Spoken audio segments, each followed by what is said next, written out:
So what the heck is precision medicine? We talk about this a lot, and this is what we practice at our clinics, but we've never really described exactly what it is. Well, we did recently with Ben Greenfield on his podcast, and we want to share that with you. And if you're as big of a fan of Ben as we are, then come to the castle and meet him on April 6th when Mike and I are going to be teaching a course with him. wildhealthpodcast.com/events is where you'll register. It's going to be an incredible time. We hope to see you then. And for now, enjoy this conversation with Ben on exactly what is precision medicine.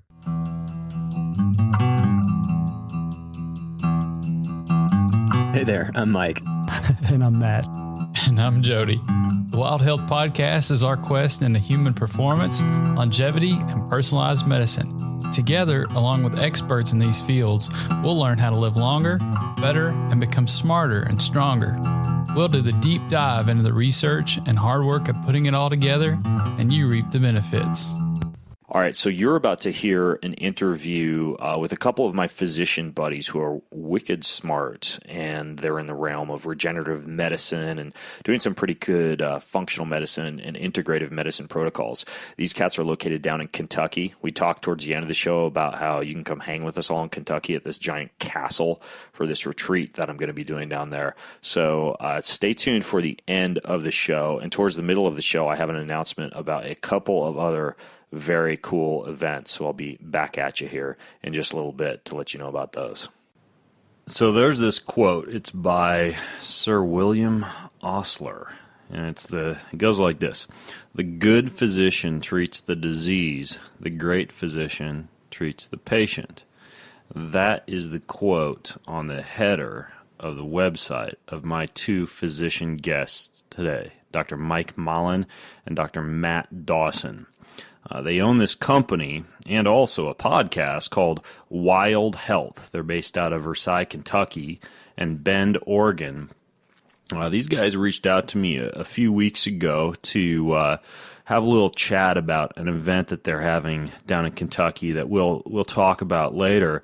But when I kind of dug into what they're doing in the realm of what's called precision and personalized medicine, I was blown away. These dudes are involved in genomics and lab testing and microbiome testing and what they call holistic optimization. They're both guys with a pretty good background themselves in sports and performance, and so they're men after my own heart, guys who are into health but also into fitness and performance and striking the balance between that and longevity. So I thought, what the heck? I had to get these guys on the show and delve into some of the cool things they're doing at their clinics. So Dr. Matt Dawson is my first guest. Say hello, Matt.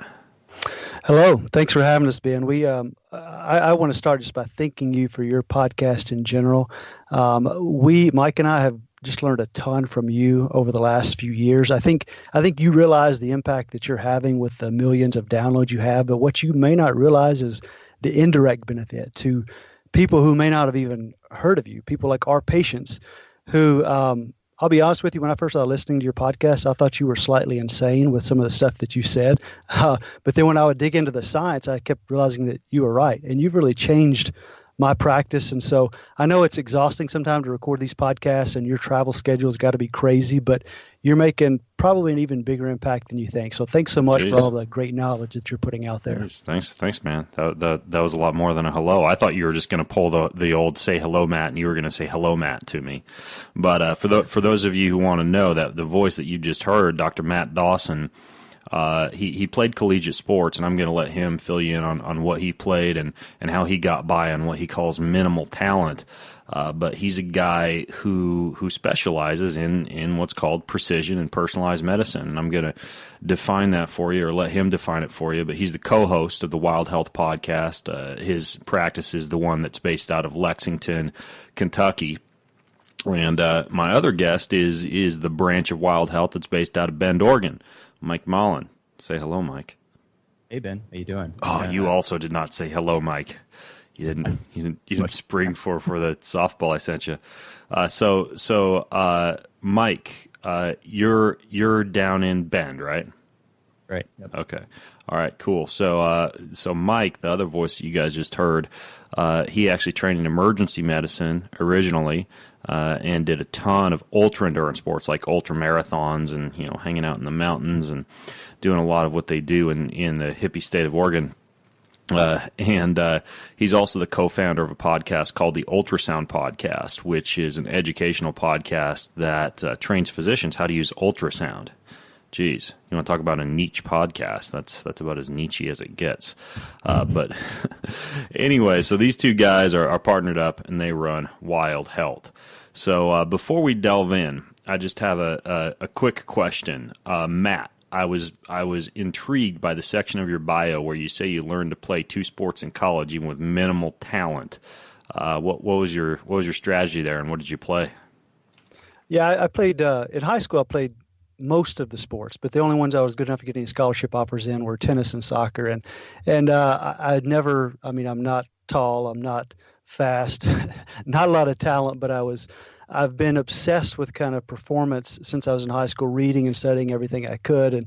And so I did play a couple sports in college. I quickly realized that I wasn't really good enough. I was never going to play those professionally. So I just played a couple years in college and then really kind of changed over to really fully focusing on performance, went to medical school, and have still tried to optimize as much as I can for my body. And then now I'm well out of my prime when it comes to performing. So I'm really focusing on helping other people optimize their fitness and achieve their goals. Whether it's, and when I say optimizing performance, I mean a 70-year-old that wants to dance at their granddaughter's wedding or an athlete in a contract year. We're really just looking to use every available scientific method we can to help people optimize their health. Yeah, we're going to delve into those scientific methods you guys are using over there, but it's kind of funny because I also played tennis in college and then eventually branched out and played for the water polo team and played middle for the men's volleyball team. At the same time, I was kind of prepping for a brief foray in a bodybuilding career.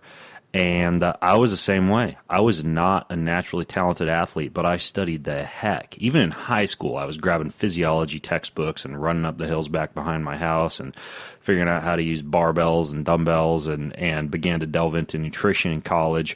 And I was the same way. I think that was my first foray into that oft overused term now called biohacking, where I had to figure out ways to train in a very smart manner that allowed me to get past some of I guess my lack of talent. I'm not that coordinator, that athletic of a guy, but I work out hard and I study the heck out of this stuff. And I think it helps out a little bit. And again, I don't want to lead anybody the wrong way. I'm not saying like you get past performance decrements by using supplements or by injecting compounds into your body or getting stem cell or NAD IVs or any of these crazy things folks are doing. Like, you still have to put in the hard work. But where I think the value lies is when you also educate yourself, which it sounds like you did, Matt. Absolutely. And study your sport, study sport specificity. I mean, if you feel like you want to succeed in your sport, whether it's Ironman triathlon or Spartan racing or CrossFit or anything else, man, sometimes getting to the library helps. Another one of my buddies, and then I'll shut up here shortly and let you guys delve in. Hunter McIntyre, he's a really good obstacle course racing athlete. He's kind of getting into CrossFit now.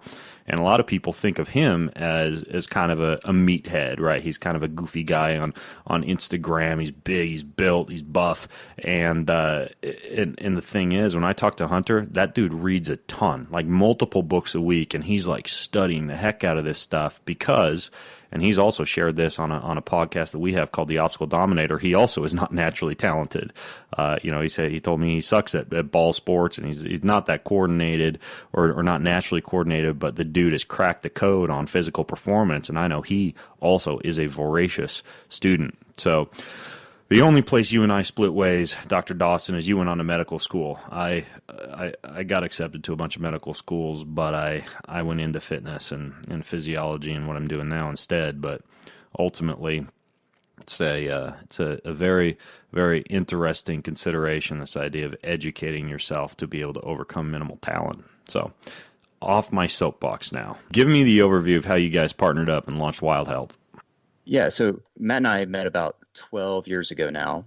We first met in residency in Salt Lake City. We were chief residents and did an ultrasound fellowship together. And then after residency, we started this nonprofit physician education company, which focused on ultrasound education for physicians pretty much all around the world, both the developed and the developing world. And during that whole time, we were really interested in health and our own personal performance, and have always been a bit competitive about it as well.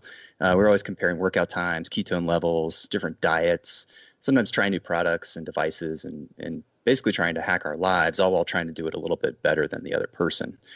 But what really made us shift, I think, and become super obsessed with genomics is actually through the process of trying to fix my diet and my cholesterol.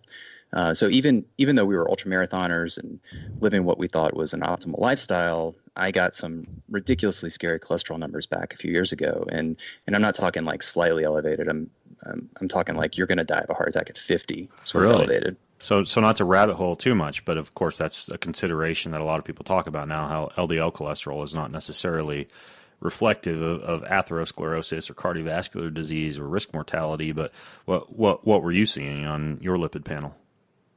So I was seeing high LDL, extremely high LDL, like, above 300 high. Mm-hmm. My triglycerides were pretty good, and I think that's because I was exercising so much and had a fairly good diet at the time. And my HDL, I'm not sure the HDL matters too much, but it was appropriate. But just really high LDL numbers. When you look at the data, when you get that high, I don't think there's a lot of question that has got to in some way increase your cardiovascular disease risk if you also consider the possibility of inflammation or endothelial dysfunction, other things that obviously we can control for in lifestyle, but they were high enough for me that I wasn't personally comfortable with that number. Yeah, and I remember when Mike texted me his numbers, I think honestly we put too much emphasis on cholesterol in general, but these numbers were bad enough that we needed to fix. And so what he and I started doing is what we normally do in medicine. We used epidemiology and kind of guess what would work best for Mike because what's worked best in the studies. But the problem we found was he actually got worse. He wasn't in the majority of patients and how they respond and improve lipids. And in the meantime, his doctor put him on a statin, which we were kind of worried about, and he had myopathy and muscle breakdown for that. And it was kind of a bad situation. And around that time, we started diving into genomics. We were looking at the science and thinking, okay, this actually looks like it may be ready for prime time. So these two things were happening in conjunction. And about 2 years into the experiment, his diet, we were really finally getting his numbers better. We looked at all of his SNPs, and about 15 minutes of really looking at his SNPs and correlating with what would be his best diet, we realized that the 2 years of experimentation we could have shortcut if we had this information at the start. And he had a specific SNP also that made him really much more likely to get myopathies and have bad problems from statins. And it was just frustrating to us that it kind of angered us that his physician and other physicians were still practicing based on epidemiology and this trial and error instead of first really basing therapy on the traditional history physical lab work, but also adding in genomic and microbiome data. And we really realized that other people could benefit from this too. Yeah, unfortunately, though, that level of precision is not really something that's regularly offered in the medical community. So, Matt and I both kind of started reading basically everything we could get our hands on and taking every course we could find and really just sort of immersed ourselves in this topic, trying it out on our friends and family. And we've had some pretty amazing results and basically decided that precision medicine is eventually what we wanted to spend our lives practicing. Okay, so you guys launched this clinic together. And do you guys practice distance medicine, or do you mostly see patients in your clinic? Patients in our clinic. I mean, we can do this distance. I mean, the way that the genomic, the lab tests, microbiome, all that works, we can definitely. I mean, yesterday I was talking to somebody in Alabama actually, and so we're just shipping him all the stuff, and we'll have the blood drawn done at his house there. So we can do it distance, but in general, we really need at some point, especially at the beginning, to see someone because it's not just about the data. We really want to have a conversation, get to know the person, and take a holistic point of view. The data is important, but we really want to start with the person and their individual preferences and what's their lifestyle like. Okay. I want to delve into some of the things you guys do, that you kind of briefly highlighted, like looking into genetics and looking into some quantification, how you actually kind of what's the path that people follow as they work with you. But my first question I have is precision medicine. That's a term that I think a lot of people might not be familiar with. So what exactly is precision medicine? Well, I think basically it's not treating the patient like a statistic. Just because a study says that, for example, omega-3 supplements may not show a mortality benefit for a population, or statins are more helpful than harmful, or vitamin D doesn't decrease MI risk, that doesn't mean that the opposite may be true for an individual. So if we were simply treating populations, that's the kind of data that we would want and we'd recommend, but we don't treat populations. We treat individuals. Just as an example of that, I had 2 patients the other day who had low vitamin D levels. One of them ate trash all day, and we're basically just going to get his vitamin D levels up by changing his diet, getting him into the sun, feeding him things like shiitake mushrooms that I grow on my farm. I grow more mushrooms than I can eat, so I'm giving him some of those, telling him to lay off the sunscreen a little bit, and then we're going to recheck. The other patient had a pretty good diet, but he had a specific polymorphism that made him unable to make as much vitamin D from the sun, and he had a polymorphism that made him unable or less able to convert the active form of vitamin D. And I don't think that I can move the needle very much for him with lifestyle and diet. So we immediately started him on a vitamin D and K2 supplement. So it's the same problem, but these were very different people with different genetics, different lifestyles, and it called for different interventions. And we needed to look at them from many different angles to get the precision treatment, their lifestyle, their labs, their genomics, and then a lot of times microbiome as well. Mm-hmm. Yeah, it's interesting. I have that same polymorphism, as do both of my boys, because we've done genetic testing, and so we all take vitamin D, vitamin K. But I guess that's a perfect example of precision medicine, right? We went and we got tested rather than simply listening to all of the healthcare advice to take vitamin D. As you guys know, if you take it and you don't need it, and you've already got elevated levels, you can increase your risk for things like arterial calcification, or just waste money on supplements that you don't need.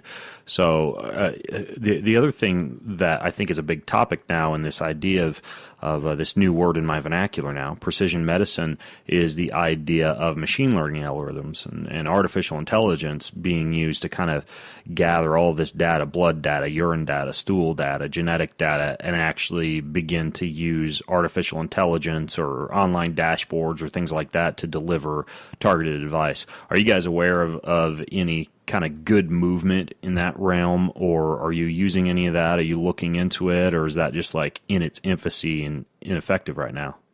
Yeah, I'm really excited about that. I hope so. I think there's a lot of potential there. Right now, I think the closest we can come to that is the human brain. I would love for there to be a point where a company can take machine learning, take lab data, genomic data, microbiome data, and spit out the perfect diet for someone or a fitness regimen. But it's hard to get the lifestyle factors. Is the person married, to have kids? What's their job? All of that. And I think we really do need to have a clinician taking all those things into account right now. I'm really hopeful that in the future, all of that work that we have to do is kind of done for us, and we can get really good recommendations and just talk with the patient and try to implement it.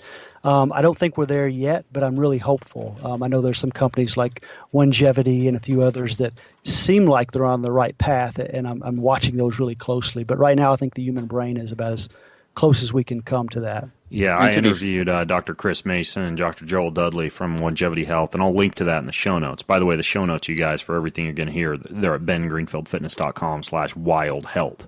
That's bengreenfieldfitness.com/wildhealth. And I would say of the folks that I've talked to, the folks at Longevity are the closest to cracking the code on taking a lot of this data and actually being able to have a computer spit out recommendations for you, which would take a lot of the stress and a lot of the time limitations off of the physician when they can rely upon a smart computer to kind of go through a lot of this data for people. Kind of related to that, do you guys have specific tests that you rely, like is there a gold standard kind of range of tests that you tend to run people through when they come into you? We do. We have the genomics, and we use different companies actually depending on the individual and how kind of in-depth we need to go, whether or not we need pharmacogenetics or not. And then lab testing, we have a really large panel, all the NMR fractionation lipids, not just the standard stuff. We look at all the hormones, vitamins. We've got a couple big panels that we run on people. And then we also do microbiome assessment. And we're not happy exactly with what the microbiome testing is giving us yet, but we think there is some useful information in there. And we have a PhD microbiologist on our team who worked at Mayo on individualized medicine, and he helps us kind of interpret some of that data and roll it into all the other data to come up with an optimized plan for somebody.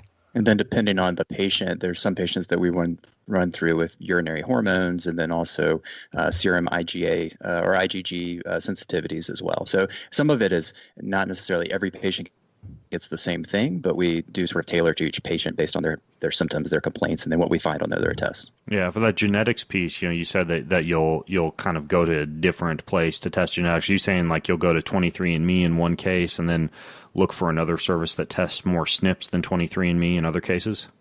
Exactly. So if we have someone that's got some big medical problems, like I'm seeing somebody he's been all over the country seeing different places, and Mayo and Vanderbilt and all these places around locally, and he hasn't gotten a solution. We do really extensive clinical lab testing, not a direct-to-consumer test. But if I have somebody who's a healthy person in general, they want to dive in and they've already done their 23andMe, then we'll show them how to download the raw data, and then we'll upload that raw data into several different programs that give us all those SNPs to look at. So we try to tailor it for the individual. A healthy person, we may not need to dive deep and pay the extra money for the pharmacogenetics until they actually need to take a medication or until they get sick or have a problem that we can't solve with the basic information. Okay, got it. Well, I want to dive into some of the different things that you guys do for different folks. So the first thing I want to dive into is based on your guys' background in exercise and athletic performance. What kind of things do you do for athletic performance optimization? I mean, we've talked about a ton of things on this podcast in terms of training and nutrition and biohacks and stuff, but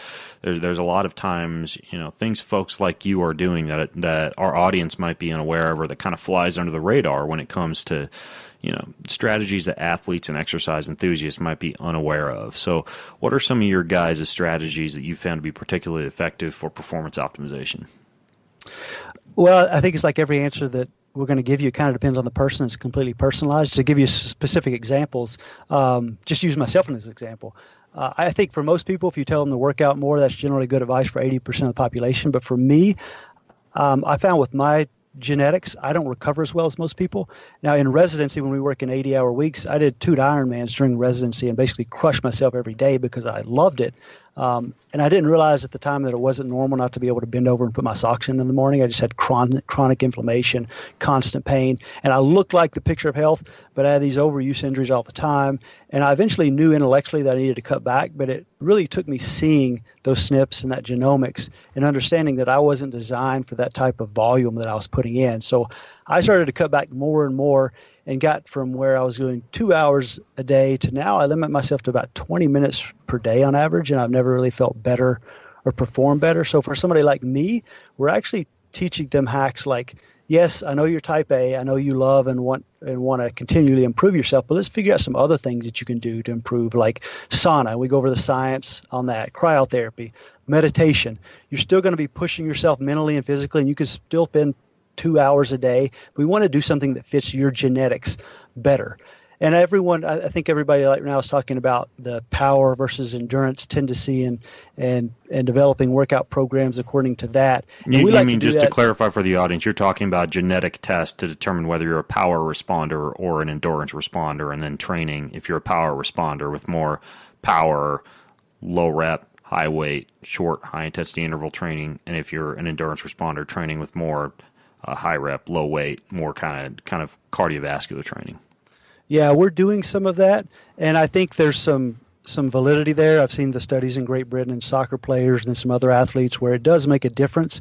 But I think it's important to realize that probably even more important is the individual person and what they enjoy.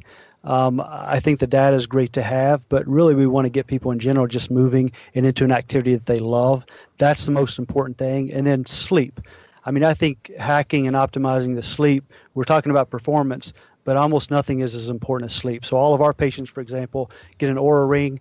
We track their sleep. We have an Oura Cloud. So each morning a health coach can call them and say, for example, yesterday my resting heart rate normally is in the low 40s. It was mid 50s. I've found for myself, if I go ahead and do my planned workout, I'm going to get sick. So I took the day off. I feel great today. I did a good workout today.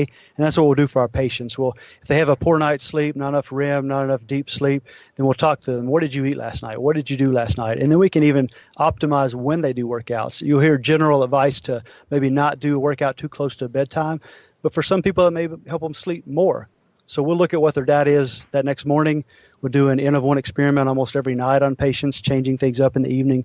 when they work out, and just over time try to optimize their performance based on how they respond. I think the data that Matt's talking about is extremely important when you're talking about elite athletes or people who just work out a lot and are really, really excited about exercise. Those people, they're probably not going to change the style of working out that they're doing or the exercise that they're doing based on genetic data, but we can really help manage overtraining in those patients by monitoring data like Matt was talking about with HRV from sleep data, or even just fairly regular laboratory testing, looking at hormones. So testosterone, estrogen, sex hormone binding globulin, cortisol, and markers of inflammation. That data, if you're testing on a regular basis as you're changing your activity level or your specific workout training program, can be extremely beneficial, extremely useful in terms of like getting into some serious detail and really dialing in the recovery and optimization. I think the genetics comes into play a lot more with people who maybe are weekend warriors or are more inactive. And in those patients, that's when we can say, hey, look, you're a power responder, or you're more of an endurance athlete. And we can say, instead of putting you on this 5x5, we're going to put you on a 10x10, or you're going to do the HIIT training versus, you're going to do more regular cardiovascular activity. Then we can really dial in, the biggest bang for your buck. You've only got 20 minutes a day. How are you going to spend it? This is the best way to spend it based on your genetics. And then we'll go back and test that later. Now, you were saying, Matt, that you exercise for 20 minutes a day. What's that look like for you? Yeah, so I'll just tell you what I did this morning, actually. So I got in the sauna this morning for the first 20 minutes. I've got an infrared sauna, so I tried to kind of relax. I meditated some. I've got a near infrared actually shining through the glass, because that does penetrate glass, even though far and mid doesn't. So out for the first 20 minutes. Relaxing, just do that relaxation first. Maybe there's a little bit more detox benefit. I'm not sure if I believe all of that data, but it's not going to hurt to relax. You mean activating the parasympathetic nervous system when you're in a sauna rather than, say, hoisting a kettlebell in the sauna? Exactly. So I actually do both, but I do that first. So I go ahead and get the parasympathetic. Then this morning I read for 20 minutes after that.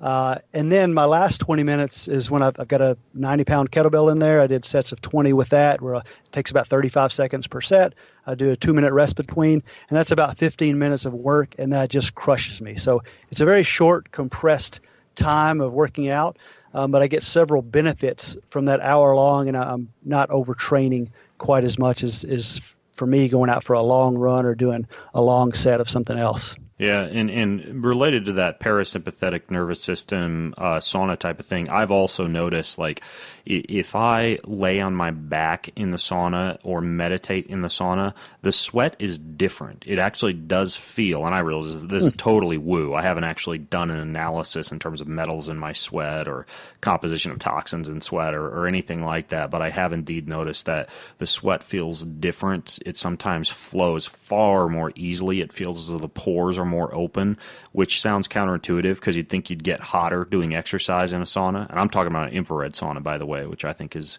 kind of the best one based on the photonic penetration of the light into the tissue versus a dry sauna or smoke sauna or wet sauna. But I've definitely noticed a difference with that as well. So it sounds like you guys you kind of have a multimodal approach, similar to the way I work with my athletes, where we're doing HRV data, we're doing sleep data, we're working in things that are passive forms of exercise that avoid the need for beating up the body over and over again, like cryotherapy, like sauna, like breath work. And, I think as much as it gets laughed at still especially in pro sports, which is kind of like a good old boys network where you do the barbell and you drink your Gatorade.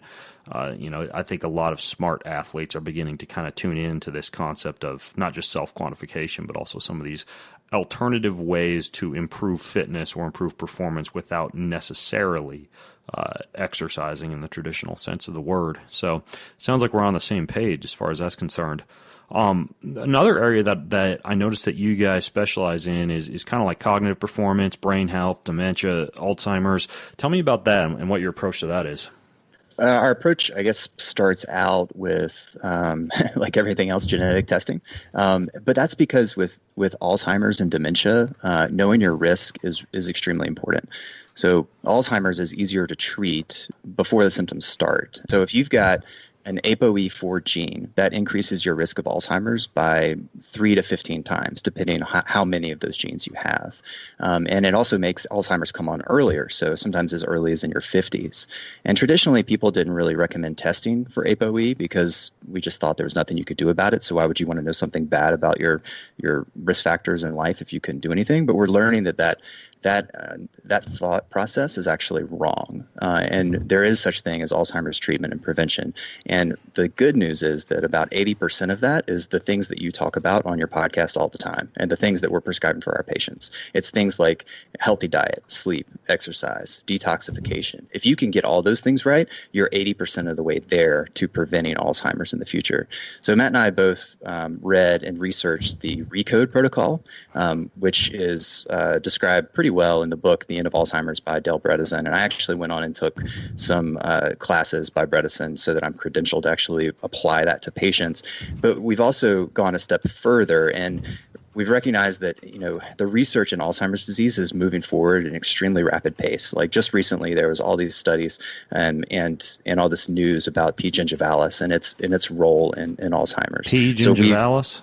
Yeah, that's a bacteria in your mouth that has been found in the brains of patients with Alzheimer's, and now they think there's a significant link to it. We're trying to partner with people so that we can basically use research like that as soon as possible, as opposed to waiting 15 years for randomized controlled trials to take place. We want to use it on our patients who need it now.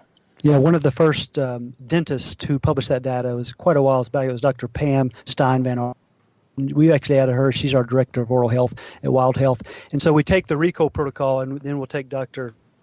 Stein Van Arsdal if we have a difficult patient who the RECODE protocol is not working on, and then surely look and then kind of address the oral health, shutting down that fire in your brain and the inflammation from maybe bad oral hygiene. And then we also have Dr. Ang-Lee Lin, who's one of the top researchers in the world in Alzheimer's, and specifically she has great studies on a ketogenic diet and really has kind of unpublished literature on just how much of a metabolic disease this is. So we have scientists like those and Dr. Battaglioli, the microbiologist on our team, who, if we have a difficult patient that the RECODE protocol is not working on, the RECODE protocol is a very personalized and precision approach, but sometimes we need to take it a step further and really involve those scientists in looking at the data and seeing what are we missing here, how can we really affect this, because it's such a horrible disease. We're really trying to kind of throw everything at it that we can.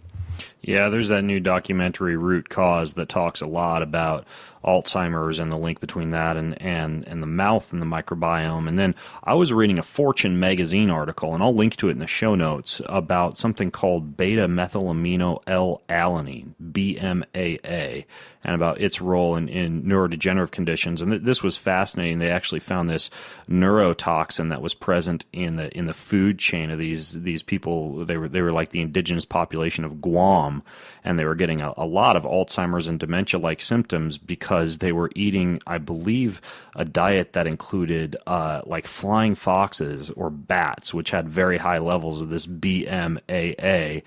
And it turns out that apparently BMAA might be something that's also increasingly present based on toxins and bad water and some of the pollution of algae in water, et cetera. It's winding up in food supplies in westernized societies as well. Like even if we're not eating bats per se, especially like seafood, algae, spirulina, shellfish, like a lot of these seem to be turning up with higher levels of BMAA. So that's a very recent article, but had you guys gotten tuned into that at all?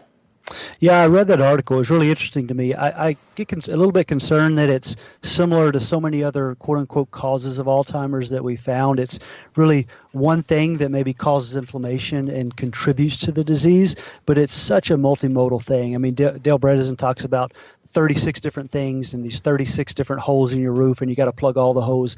I do think that's something that can lead to it and can accelerate it, but we really do think we have to take a really holistic approach and do really extensive testing to identify the root causes for each individual. But yeah, that was a fascinating article. It's really, really cool stuff. Yeah, sure. And for those of you who may not want to read the entire book by Dale Bredesen called The End of Alzheimer's, even though I think it's an absolutely fantastic read for anyone who wants to tune into this, there was a recent article called Reversal of Cognitive Decline in 100 Patients in the Journal of Alzheimer's Disease, and it kind of lays out like literally 100 different case reports from Dale Bredesen. These weren't clinical studies; these were just multiple people that responded to his, I think, what'd you say, just 34 different things that he does? Yeah, 36. Yeah, it's like hyperbaric oxygen therapy chamber and high levels of DHA and a ketogenic diet and photobiomodulation, like these laser lights on the head. And a lot of times allopathic medicine scoffs at these type of approaches because it's very difficult to do like a double-blinded clinical study on 36 different treatments. But the fact is, I mean, he's got the proof in the pudding right there. This stuff is working. But it's one of those things that again, like a lot of doctors aren't putting into practice simply because it's very difficult to say which one thing is working, and so it throws some people for a loop.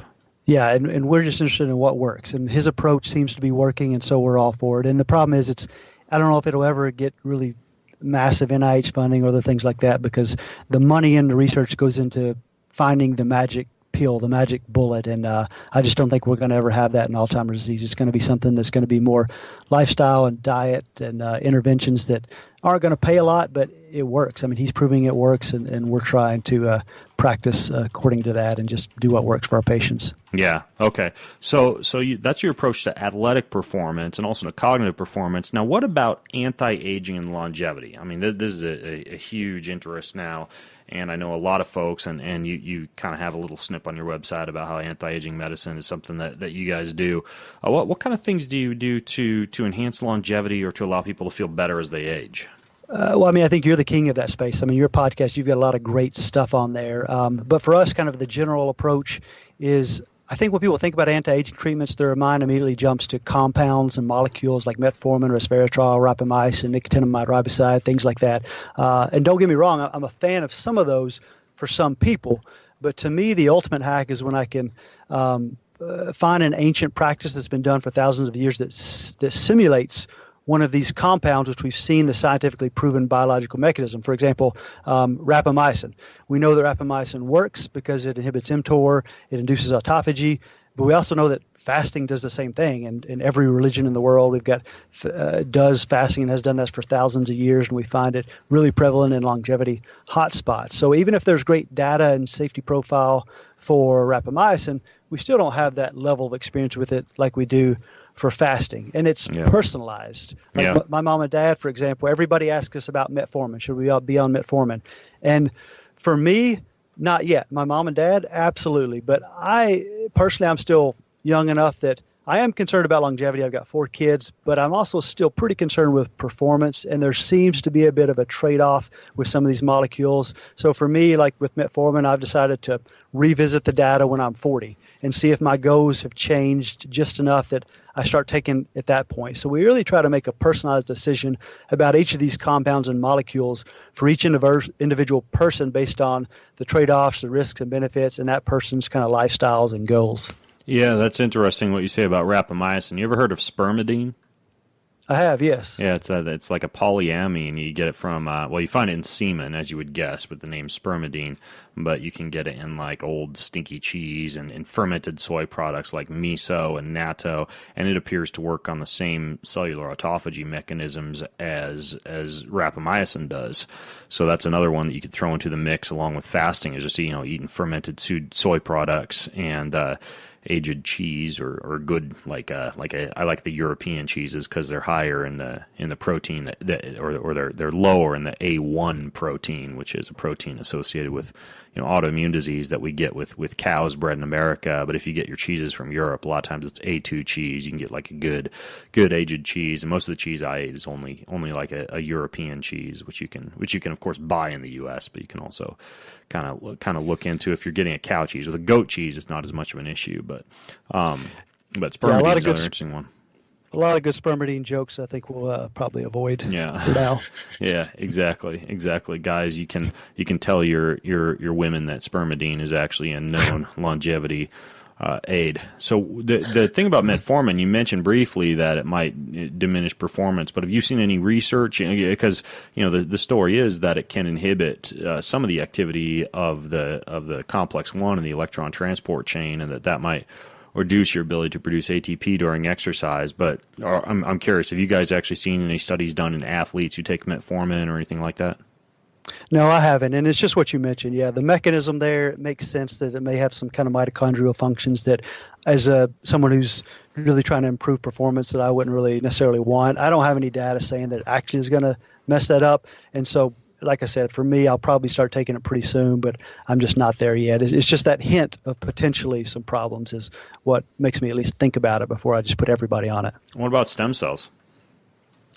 I think that's another one where the jury is out, but I mean, we are in certain cases using exosomes and stem cells for our patients. I mean, it's something that it's a risk-benefit thing. I mean, a normal, healthy person like us, I would be a little cautious, but someone who's got some real major health issues, sometimes it's going to be worth it. So it's something that we're offering, but it's a pretty intense discussion with the patient to see if it's right for them. And it's kind of a shared decision-making thing. We try to go over what the potential risks could be. And if they want to go for it, then we're not really paternalistic physicians. We don't really try to push a patient one way or the other. We try to lay out the risks and benefits. And for some patients, it makes sense.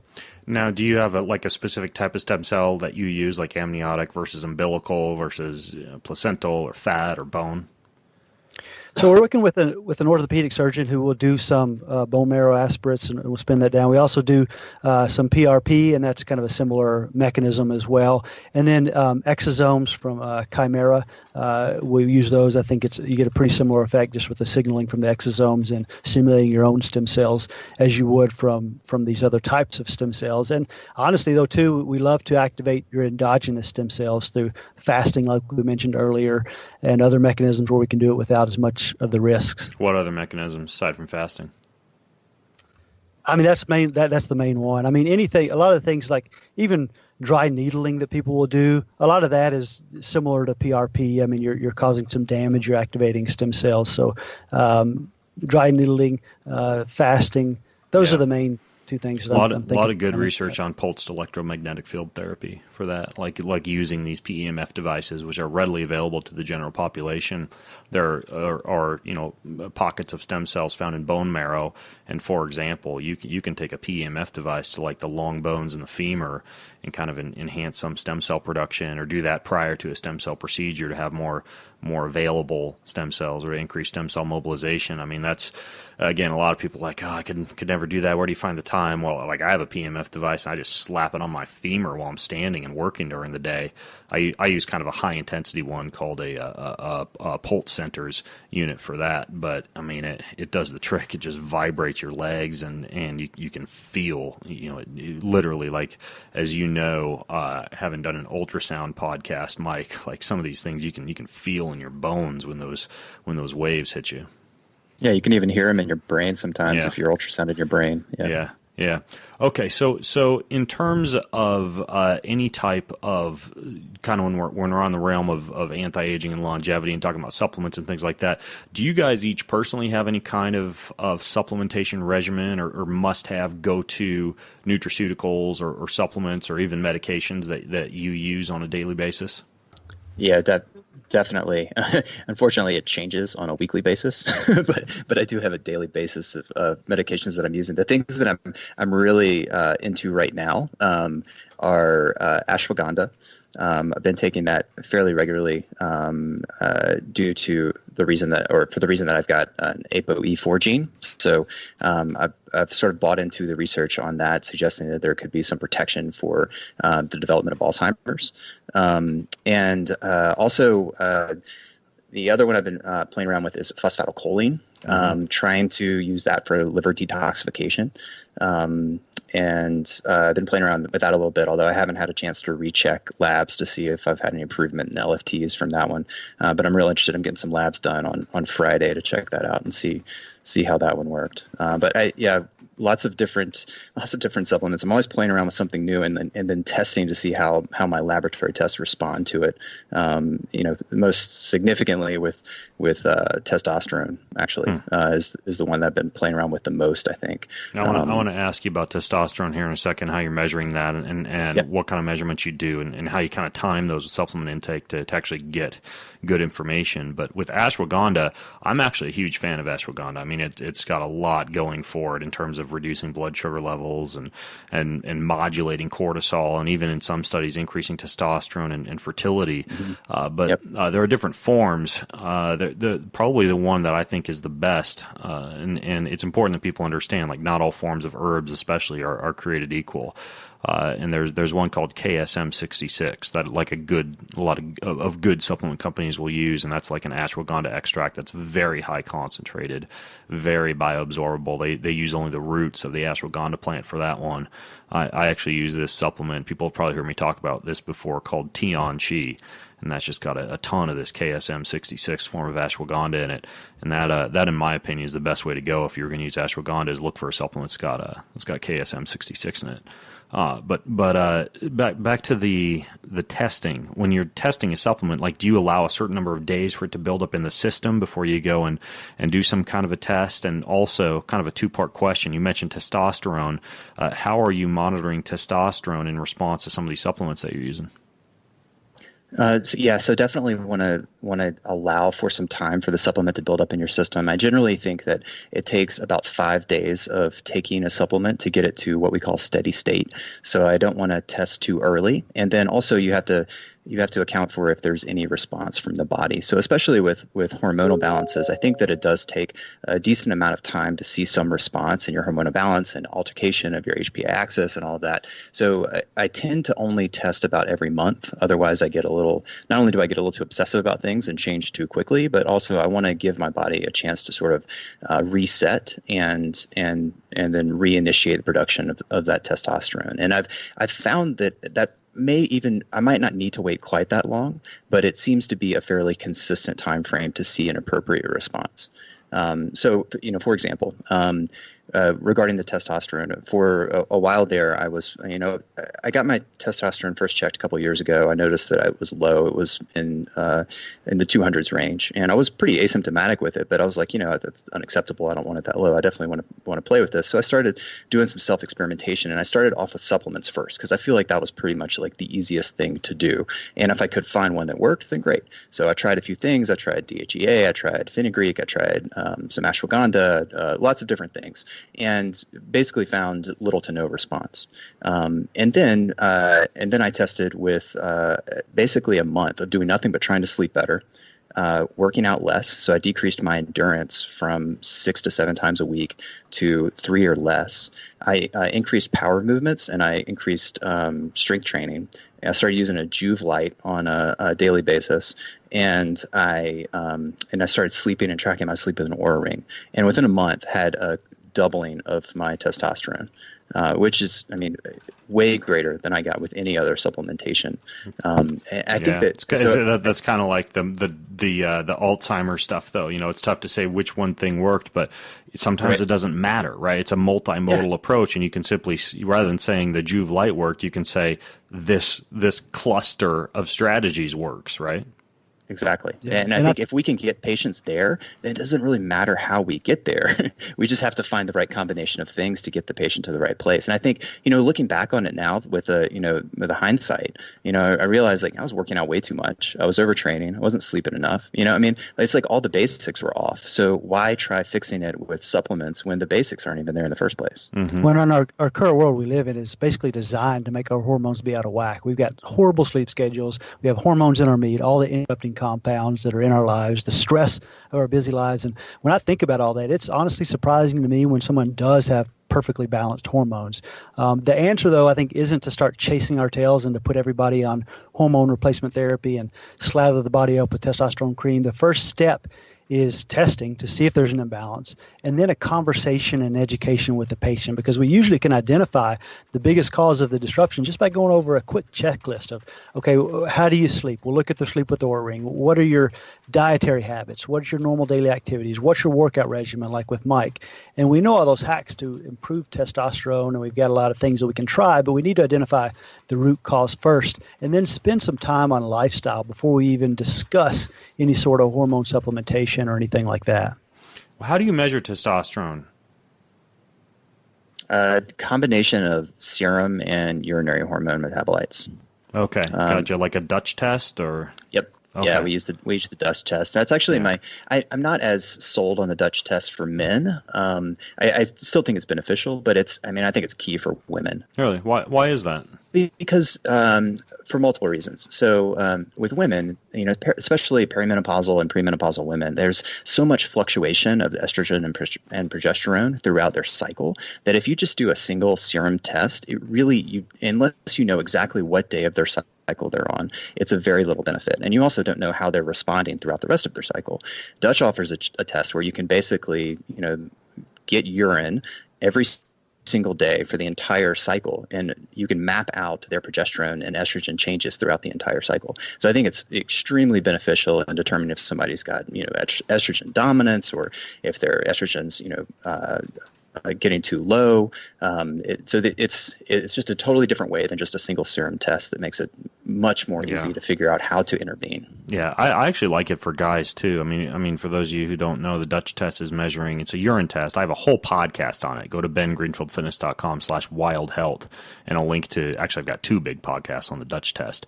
But in a nutshell, it's a urinary measurement. You're peeing multiple times per day. Then you send it into the lab. And what you get back is not just your levels of, say, testosterone or cortisol or melatonin or estrogens or progesterone or any of these other things that are being produced by your endocrine system, but you'll also get kind of like the upstream metabolites of those and the downstream metabolites of those. So you could say, well, hey, my cortisol is high, but my cortisol is high because I got a bunch of cortisol metabolites, and it appears that maybe cortisol is or low cortisol metabolites, right? Like cortisol is getting produced, it's hanging around the bloodstream, and maybe it's not that I'm producing too much cortisol, it's just not getting broken down in the way that it should, which can indicate things like a hypothyroid issue or something else interfering with normal cortisol metabolism.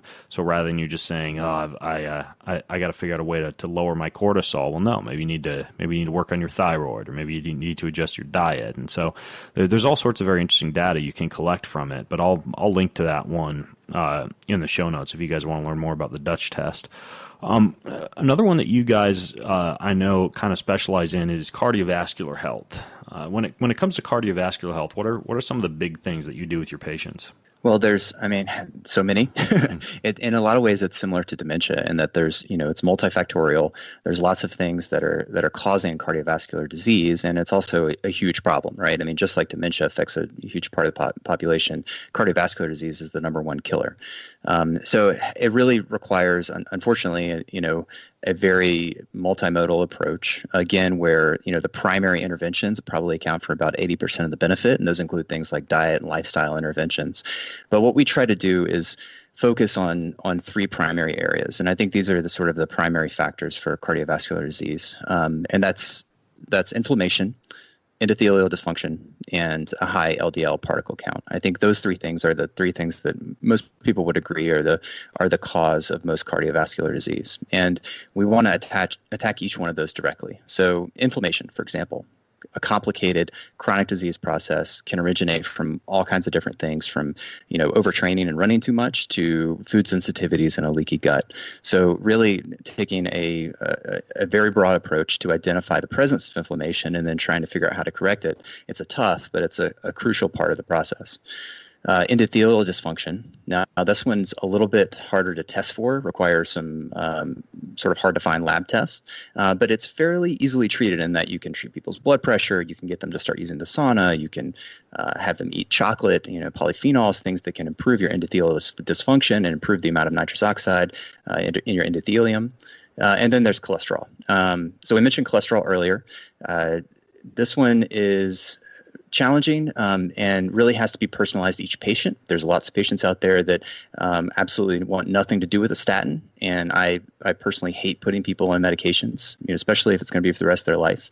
I understand how what kind of burden that is, but sometimes the risk is too great, and they really do need to be on some sort of medication to reduce their cholesterol. But if we are going to go down that route, then I want to do that from a very precise in a very precise way, so that we're actually treating the elevated elevated cholesterol based on the reason for it. So is it because you produce too much? Is it because you absorb too much? Or is it because you don't clear enough?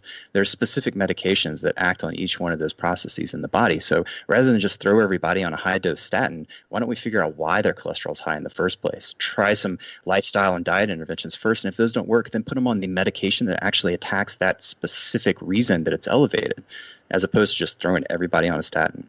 So it's all very nuanced, unfortunately, and I'm not sure I can give you a specific way that we go about it, but it really does take a holistic approach to try to attack something as huge as cardiovascular disease.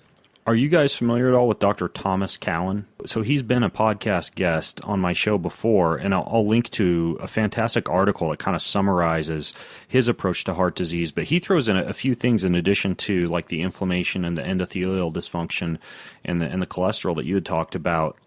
Number one is he looks at autonomic nervous system. Like he does a lot with heart rate variability testing and looking at issues in terms of like sympathetic nervous system versus parasympathetic nervous system balance, and even has kind of a little known plant extract that he uses. It's called the insulin of the heart. It's a seed extract from something called I think it's pronounced strathanthum, something like that. But I'll link to a picture of it and to what exactly it is in the show notes for people listening in.